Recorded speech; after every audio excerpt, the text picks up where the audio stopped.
Hey guys, how's it going? Hope you're doing well. My name is Crown, and today I'm going to read you some very interesting stories that I hope that you're gonna love. And now, without further ado, let's go!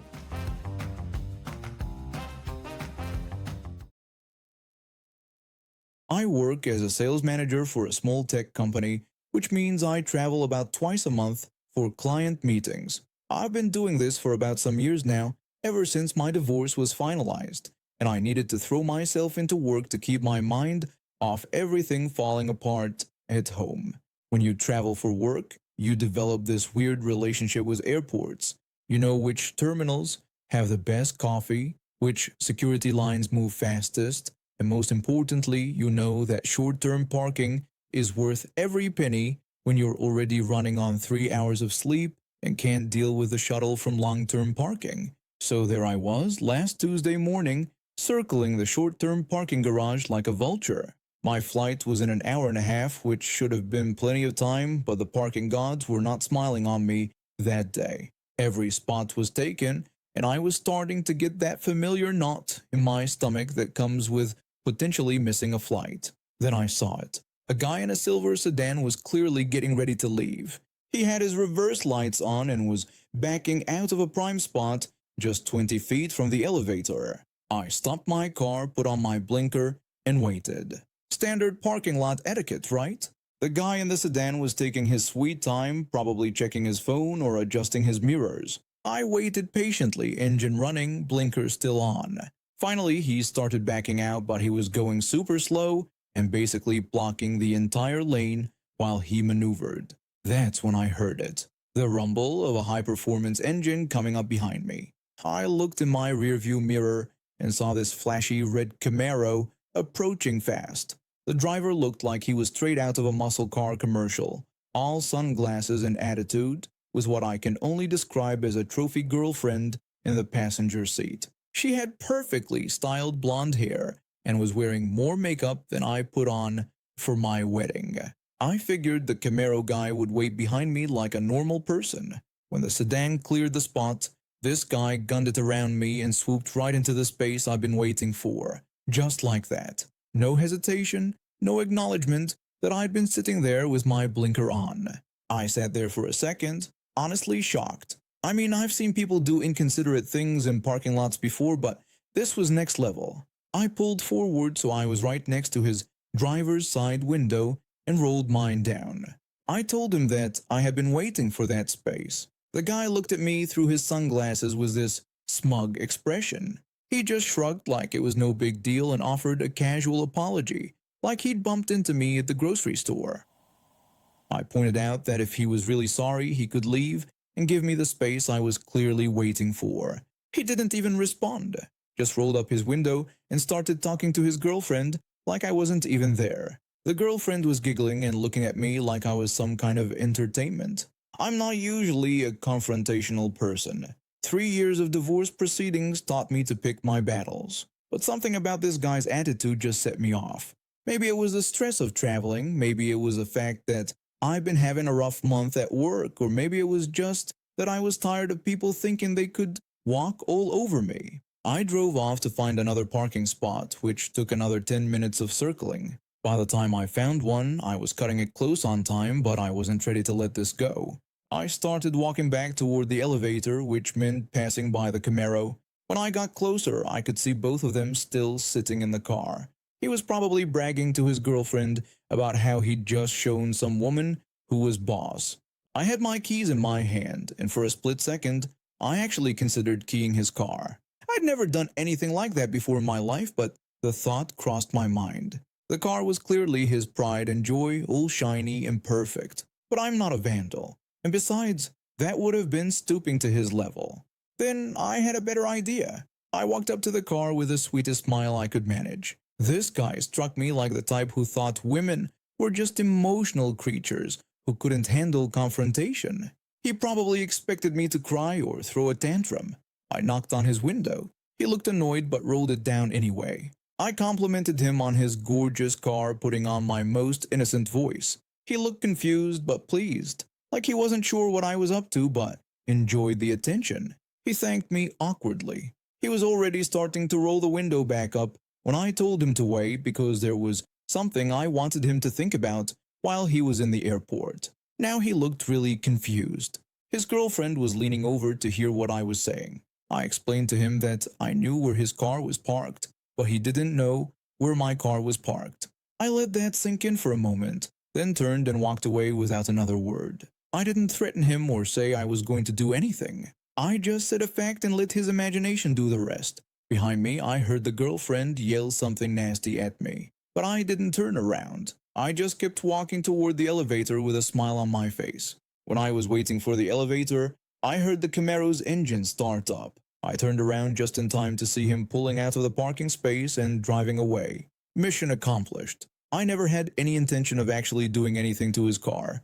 I'm not that person. But he didn't know that, and apparently, the possibility was enough to make him give up the space he'd stolen and find somewhere else to park. I ended up making my flight with time to spare, and I have to admit I felt pretty good about the whole thing. My husband and I had been trying to get pregnant for 2 years. We talked about baby names long before we even started trying, and we both fell in love with one name for a boy. It's not super common, but it's not weird either. Just a nice, solid name that we both connected with. We'd joke about it sometimes, talking about when our future son would come along or how he would love certain things. It became our dream, our hope during those long months of trying. When I finally got that positive test in October 2024, I was over the moon. My due date was July 2025. My sister had already been pregnant for 4 months at that point, due in February 2025. She's always been the type to keep everything secret until the last minute.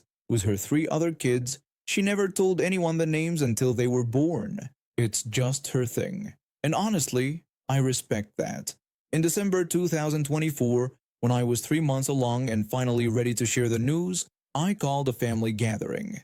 I was so excited to announce not just the pregnancy, but also that we were having a boy and had already picked out his name. I've been calling him by that name since we found out the gender, talking to my belly, imagining our future together. When I made the announcement, everyone was thrilled. But I noticed my sister's face went completely white when I said the name. She got this weird look like she'd seen a ghost or something. Later that evening, she pulled me aside and told me we needed to talk. She said I couldn't use that name. I asked her what she meant and why I couldn't use it. She explained that it was the name she had picked for her baby and that she'd had it chosen for months. I was stunned. She'd never mentioned it, never given any hints. With all her other kids, she'd kept the names completely secret until birth. So how was I supposed to know? I pointed out that she had never told anyone, so there was no way I could have known. She said that didn't matter because she was due first, so she got the name. I tried to explain that's not how it works, and that we had picked this name years ago, before either of us was even pregnant. She insisted that I needed to change it because having 2 cousins with the same name born 5 months apart was going to cause problems and create rivalry between them. I tried to explain that lots of families have multiple people with the same name, that it's really not that big a deal. But she wouldn't listen. She kept insisting that I had to change it because she was due first. Her son was born in February, and unfortunately, he had some kidney problems that required surgery when he was 10 weeks old. It was scary and stressful for everyone, and I really felt for her. The whole family rallied around them during that difficult time. But instead of the situation calming down after her baby was born, it got worse. Now she had even more ammunition. She told me she couldn't handle the stress of this name situation on top of everything else with her son's medical issues. She said I needed to change it because it was giving her panic attacks and anxiety. I told her I understood she was going through a lot, but I didn't see how changing my baby's name would help with her son's medical issues. She accused me of being selfish and asked if I didn't care about her mental health. This conversation happened multiple times over the following months. She'd bring it up at family dinners, during phone calls, even when we were visiting her in the hospital with her son. She started getting other family members involved too, telling them to convince me that I needed to change the name because it wasn't fair to have 2 babies with the same name in the family. Some relatives tried to stay neutral, but a few started pressuring me too. They'd suggest that maybe I should just pick something else to keep the peace, or mentioned that she'd been through so much with the baby's health problems. But here's the thing, my husband and I had announced this name to everyone. We've been using it for months. I've been talking to my baby by this name, buying things with the name on it, planning his nursery around it. This wasn't just some random choice we made on a whim. This was our son's identity already. I told her I wasn't changing the name because we chose it fairly. We announced it first, and it meant something to us. She said I was being ridiculous and that she wouldn't call him by that name if I kept it. She threatened to just call him by his middle name instead. I told her that was her choice, but his name wasn't changing. When I got closer to my due date, the pressure intensified. She started involving more family members, painting me wrong as the villain who was causing family drama and making her life harder during an already difficult time. She claimed that everyone thought I should change it and that I was being stubborn for no reason. I told her I had talked to our parents and several other relatives, and they all said it was my choice and that having cousins with the same name isn't a big deal. She insisted that they were just being polite and had told her privately that they thought I should change it. I checked with those family members. None of them had said that. She was lying. The final straw came at my baby shower. I was 7 months pregnant, exhausted, and just wanted to enjoy celebrating my upcoming son. Karen showed up and immediately started her campaign again, but this time in front of all my friends. She announced to everyone that she couldn't believe I was still planning to use that name and that it was going to cause so many problems for the kids. She kept insisting that two cousins with the same name would be confusing and create rivalry. My best friend spoke up and mentioned that her brother and she had both named their sons Michael, only 3 years apart, and the boys loved having the same name. They called themselves the Michaels and acted like they were in a special club. Karen insisted that was completely different because these babies would be exactly 5 months apart. My friend said she didn't see how that changed anything, but Karen argued that we didn't understand the family dynamics and that this was going to cause problems. At that point, I'd had enough. I stood up in front of everyone and made it clear that my husband and I had chosen this name years ago, announced it when we announced the pregnancy, and had been calling our son by this name for months. I said it wasn't changing, and if she couldn't accept that, then that was her problem, not mine. She accused me of being selfish and inconsiderate, saying she was going through a medical crisis with her son, and I was adding to her stress. I told her that her son's medical issues had nothing to do with what I named my baby. I said I was sorry he was having health problems, but that didn't give her the right to control what I called my child. She said fine, but not to expect her to have a relationship with my son if I was going to be so stubborn about this. I responded that if she was going to hold a grudge against an innocent baby because of his name, then maybe we didn't need that kind of negativity in our lives anyway. The room went completely silent. Even Karen seemed shocked that I'd finally stood up to her manipulation tactics. My son was born in July, healthy and perfect. We named him exactly what we'd planned from the beginning. Some family members were supportive, others were awkwardly quiet, but we didn't care. We were happy. 3 months later, at a family gathering, Karen's son and my son were playing together, and someone joked about the two boys with the same name. Both babies looked up at the same time and smiled. Karen mentioned that she guessed it was kind of cute that they had the same name. I reminded her that I had told her it wouldn't be a problem. She admitted that maybe she had overreacted a little. That was the closest thing to an apology I ever got, but it was enough. The boys are now almost a year and 6 months old, respectively, and having the same name has never been an issue. If anything, it's brought them closer together. They're going to grow up known for having the same name, and I think that's pretty special. I'm a single dad raising my 14-year-old son after his mom passed away 3 years ago. It's been tough, but we've gotten into a good routine.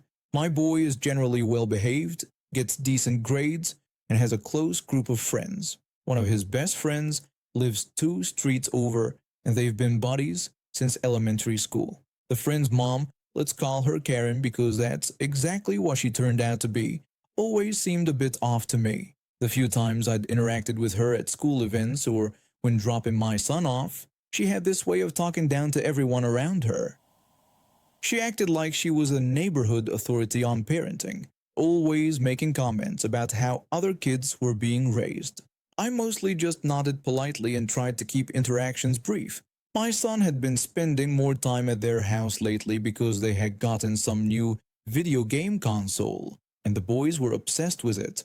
I was fine with this, since it was summer break and he needed something to keep him busy while I was at work. The arrangement worked well for about 2 weeks. Then came that Friday. My son had gone over to his friend's house around 12 p.m., and I expected him home by dinner time like usual. 6 p.m. rolled around, then 7 p.m., then 8 p.m.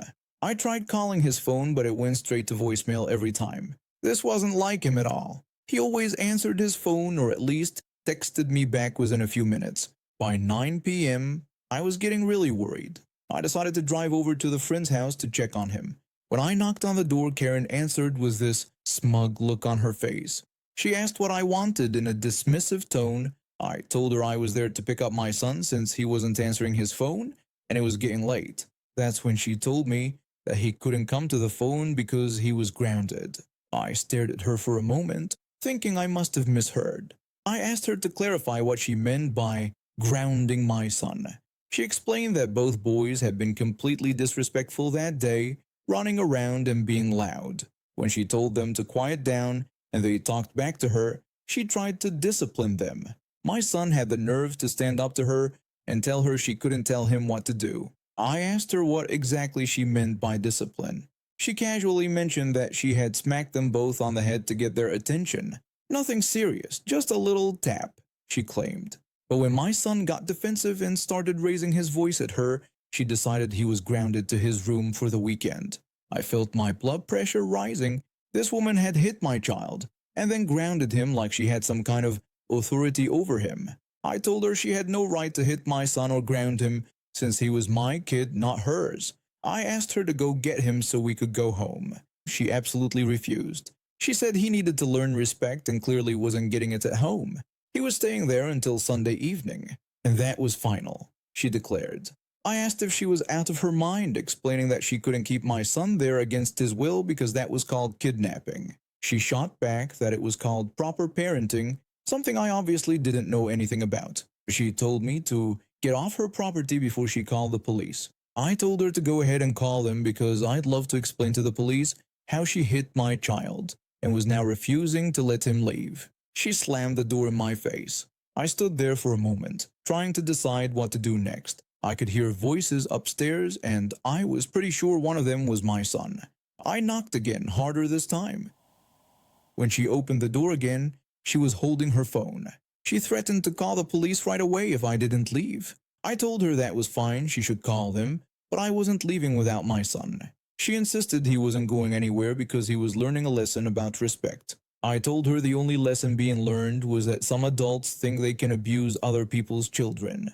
I warned her to either get my son or I would come in and get him myself. That's when things got really crazy. Karen disappeared for a minute and came back with something in her hand. It took me a second to realize it was a gun. She reminded me that she had warned me to get off her property. If I tried to force my way into her house, she would shoot me for trespassing, she threatened. This woman was pointing a gun at me because I wanted to take my own son home. I immediately pulled out my phone and started recording. I asked her if she was insane for threatening to shoot me just for wanting to get my child. She claimed I was trespassing and threatening to break into her home, so she had every right to defend herself. I pointed out that I was standing on her front porch asking for my son back, which wasn't trespassing or threatening anyone. I kept recording while I called 911 with my other hand. I told the dispatcher that a woman was holding my son against his will and had just threatened me with a gun. They said officers were on the way. Karen must have heard me talking to the dispatcher because she suddenly got very pale and tried to close the door again. But it was too late. I could already hear sirens in the distance. When the police arrived, everything happened pretty quickly. I showed them the video I'd recorded of Karen threatening me with a gun. They immediately went into the house and brought out both boys. My son ran straight to me and hugged me tight. I could see he'd been crying. The officers talked to both kids separately about what had happened. My son confirmed that Karen had hit both him and his friend on the head, and when he told her she couldn't do that, she started yelling about disrespect and took his phone away. She'd told them they were both grounded and couldn't leave the house. Karen tried to argue with the police, claiming she was just trying to discipline unruly children and that I was the one being threatening. But the video on my phone told a different story. You could clearly see her pointing the gun at me while I was asking for my son back. They arrested her on charges of unlawful restraint, assault on a minor, and making terroristic threats. The gun was confiscated as evidence. My son and I gave our statements at the police station, and Child Protective Services was called to check on Karen's son. The whole thing was surreal. I never imagined I'd be in a situation where another parent would hit my child and then try to keep him prisoner in their house. Even worse, I never thought someone would pull a gun on me for wanting to protect my kid. My son was pretty shaken up by the whole experience. He kept apologizing for getting in trouble, which broke my heart. I had to keep reassuring him that none of this was his fault and that Karen was completely in the wrong. The legal proceedings took a few months, but Karen eventually pled guilty to reduced charges. She got probation and had to attend anger management classes. There was also a restraining order put in place to keep her away from my son and me. The saddest part is that my son lost his best friend through all this. The friend's dad got custody after Karen's arrest, and they moved across town. The boys tried to stay in touch for a while, but it was awkward given everything that had happened. I should have trusted my instincts about Karen from the beginning. She always seemed like trouble, but I never imagined she'd go this far. The whole experience taught me to be more careful about who I trust with my son, even if they're the parents of his friends. I still can't believe someone thought they could just decide to ground my child and keep him in their house for a week. The entitlement is mind-blowing. But I'm grateful that my son knew to stand up for himself when she hit him, even if it made the situation worse in the short term. At least now he knows that no adult has the right to put their hands on him, regardless of the circumstances. I'm a college student, and last weekend I desperately needed to stock up on snacks and basic supplies for my dorm. My roommate had borrowed my usual black hoodie, so I grabbed the only clean one I had left, a bright red one my mom got me for Christmas. I threw on my most comfortable khakis and headed out. I was shopping at Target because I was completely broke after paying for textbooks. I had exactly $43 to my name, and I needed to make it stretch for toilet paper, some cheap snacks, and maybe a phone charger since mine was barely hanging on. Being a broke college student means you get really good at making every dollar count. I was in the electronics section trying to find the cheapest phone charger they had when this woman appeared out of nowhere. She was probably in her 40s, had that haircut where she definitely wanted to speak to managers, and was dressed like she owned the place. She walked up to me and complained loudly about how employees don't know how to greet customers anymore. I looked up from the charger display, completely confused, and apologized before explaining that I didn't work there. She looked me up and down like I was lying to her face. She pointed out that I was wearing red and khakis, and told me not to lie to her. She said she needed help finding a charging cable for her son's tablet. I politely repeated that I really didn't work there, and that I was just shopping like she was. That's when she went off on me about how young people have no work ethic. She said if I was too lazy to help customers, I shouldn't work retail. I actually laughed a little because the whole situation was so ridiculous. Here I was, holding my own phone charger, clearly shopping, and this woman was convinced I was some lazy employee. I just walked away. I spent the next 10 minutes grabbing my essentials, the cheapest toilet paper, a bag of store-brand chips, and some generic cheese crackers. My cart looked pretty sad, but it was what I could afford. I got in line behind a few other people just wanting to pay and get back to studying. That's when I felt someone tap my shoulder. I turned around and there she was again. Karen, with a cart absolutely loaded with stuff. Designer bedding, expensive electronics, organic everything. Her cart probably cost more than I spent in 3 months. She told me that if I wasn't going to help her, the least I could do was use my employee discount. I stared at her wondering if she was serious and explained again that I didn't work there and was literally just buying toilet paper and cheese crackers. She rolled her eyes and muttered that I was being selfish. She said it loud enough that everyone in line turned to look. I felt my face getting hot. The cashier, who looked like he was probably around my age, was watching the whole thing. The cashier told me that I wouldn't believe how often this happens. He said it while scanning my items. Karen was still standing there, arms crossed, like she was waiting for me to confess that I was actually an employee playing some elaborate prank on her. She turned to the cashier and complained that I had been extremely rude and unhelpful. She asked what kind of training they do there. The cashier explained that I wasn't an employee but was a customer just like her. Karen insisted that was impossible and told him to look at what I was wearing. The cashier looked at me and then back at her, explaining that anyone can wear red and khakis because they don't own those colors. I grabbed my receipt and my bag, ready to escape this whole situation. But Karen wasn't done. She said the whole thing was ridiculous and threatened to call corporate. She demanded to know my name. I told her that since I didn't work there, I didn't have to give her my name. That's when she really lost it. She yelled at me not to walk away from her because she was a customer. The cashier had started scanning her items, but she was ignoring him completely. He tried to get her to focus on her transaction, but she refused and demanded to speak to a manager about the situation. Other people in line were starting to get annoyed. Someone behind her actually spoke up and told her that I clearly didn't work there and asked if we could please move things along. She snapped at them to stay out of it. At this point, I was almost at the exit, but I could still hear everything. A manager actually showed up, probably called by the cashier. He asked what the problem was, and Karen started explaining about this employee who had been rude to her. She turned to point at me, but I was halfway across the store by then. She described how I was wearing red and khakis and had refused to help her and wouldn't use my employee discount. The manager explained that they don't require employees to give discounts to customers, but asked if she could describe the employee. She got more frustrated when she realized she couldn't even see me anymore and asked where I had gone. The manager asked her to describe this employee and she said I was young, wearing red and khakis, and shopping for toilet paper. That's when it clicked for the manager too.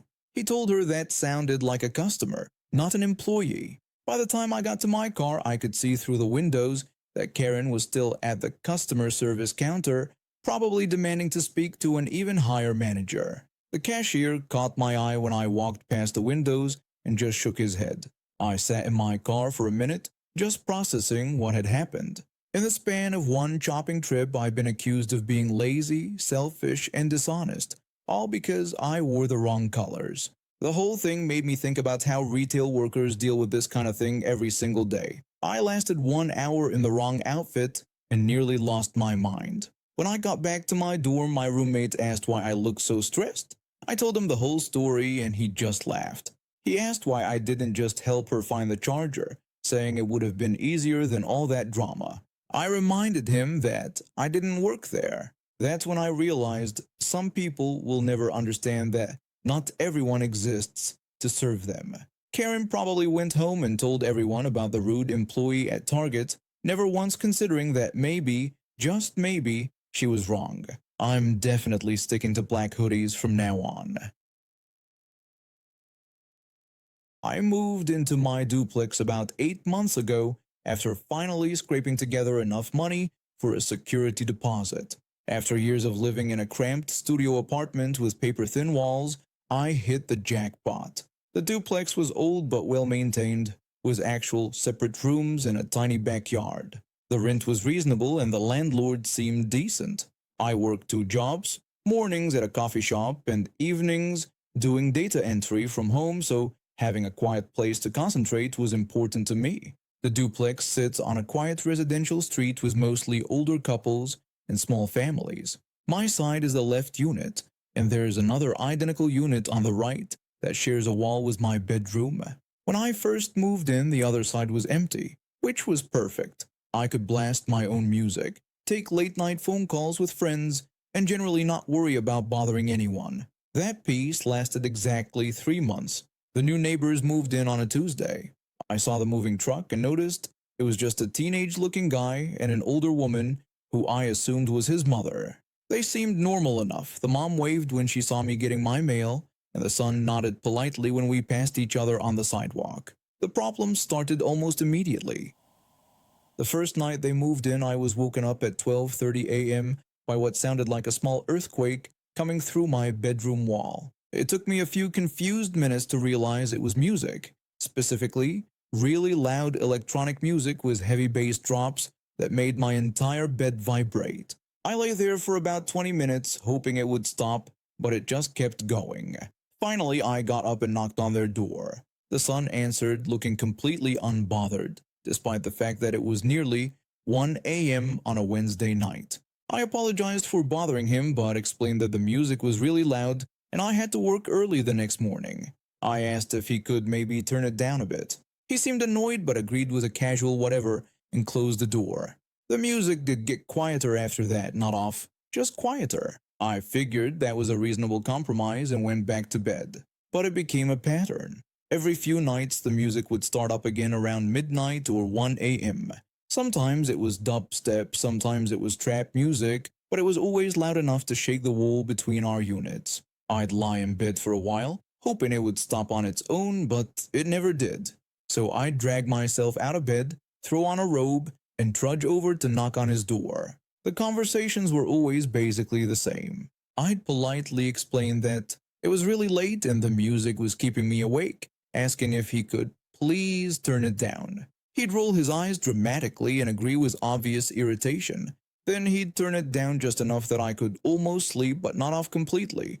It was like he was testing exactly how much noise he could get away with. This went on for weeks. I tried everything I could think of. I bought earplugs, but they didn't block out the bass vibrations. I moved my mattress to the living room for a few nights, but sleeping on the floor was killing my back. I even looked into other apartments, but everything in my price range was either a dump or had an hour-long commute to both my jobs. I started getting cranky at work from lack of sleep. My boss at the coffee shop asked me twice if I was feeling okay because I kept messing up simple orders.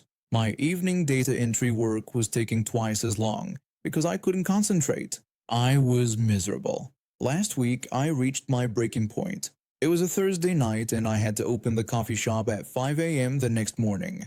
I'd managed to fall asleep around 10:30 p.m., which felt like a small miracle. Then at 1:15 a.m., the familiar sound of bass-heavy dubstep started pounding through my wall. I lay there for exactly 30 seconds before I got up, threw on sweatpants and a hoodie, and walked over to his door.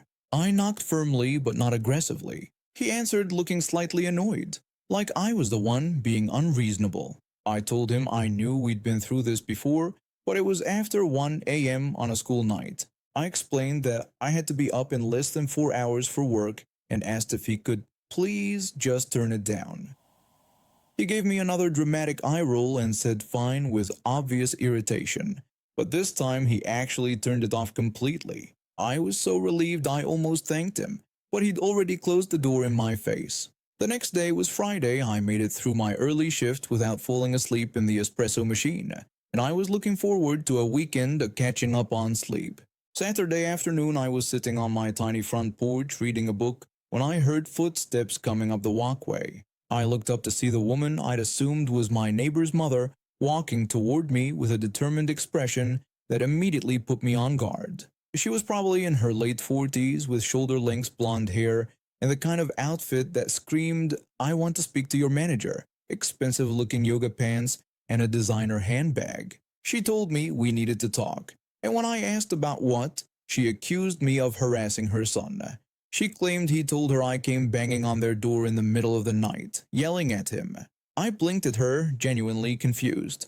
I explained that I had knocked on their door around 1 a.m. because his music was really loud, and that I asked him politely to turn it down, which he did. I told her I wasn't yelling or harassing anyone. She called me a liar and said her son doesn't lie. She insisted he told her I was very rude and aggressive and that I had no right to discipline him.